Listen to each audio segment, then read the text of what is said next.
హైదరాబాద్లోని మీర్పేట్లో hit and run ఘటన ఆలస్యంగా వెలుగులోకి వచ్చింది.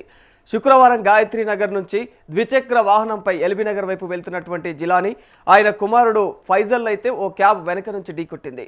దీంతో ఫైజల్కు తీవ్ర గాయాలయ్యాయి. దీనిపైన వాగ్వాదం జరగడంతో ఇక జిలానీ పైన క్యాబ్లోని వ్యక్తి అయితే దాడి చేశాడు. ఆ తర్వాత క్యాబ్ డ్రైవర్ నీలకంఠం సత్యనారాయణ అక్కడి నుంచి పారిపోయేందుకైతే ప్రయత్నించడంతో ఆపేందుకు జిలానీ ప్రయత్నించాడు.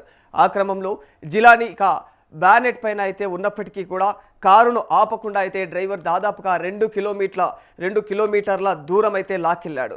మరి ఏదైతే బాలాపూర్ వైపు వేగంగా వెళ్ళినటువంటి ఆ క్యాబ్ తిరిగి మందమల్లమ్మ చౌరస్తా వద్ద అయితే రాగానే స్థానికులు అడ్డుకున్నారు. మరి దీంతో కారును ఆపి ఇక డ్రైవర్ అక్కడ నుంచి జిలానీని అయితే వదిలేసి ఇక పరారైనట్టు తెలుస్తూ ఉంది.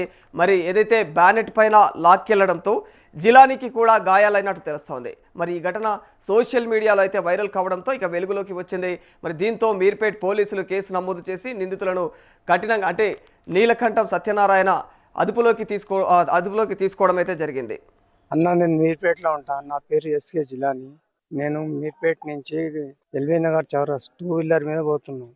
ఆ గాయత్రి నగర్ టర్నింగ్ కాడ మనకు 4 వీలర్ కార్ వచ్చి వెనకంగా గుద్దేసి మా అబ్బాయికి గుద్ది జుట్టు పట్టుకొని డివైడర్ గుద్దుకుంటా పోయిండు.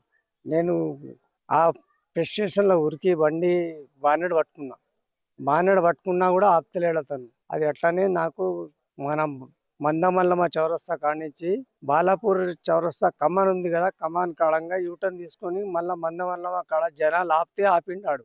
ఆపి నేను బండి ఇచ్చిపెట్టంగానే మళ్ళా వెళ్ళిపోయిండు. మా అబ్బాయికి చాలా దెబ్బలు తగినాయి. మా అబ్బాయి నైటింగల్ హాస్పిటల్లో ఉన్నాడు. చాలా సీరియస్ గా ఉన్నాడు. మొత్తం బొక్కలు కాళ్ళ చేతులు బొక్కలు ఇరిగిపోయినాయి. ఈ 1వ తారీఖు నాడు నైట్ పోలీస్ స్టేషన్ లో కంప్లైంట్ ఇచ్చినాం. పోలీసు వాళ్ళు ఎఫ్ఐఆర్ చేస్తున్నారు. ఏమో పోలీసు వాళ్ళు మాకేమైనా సాయం చేస్తే చేయాలి. నేను గరీబోని కిరాయి ఇంట్లో ఉంటా.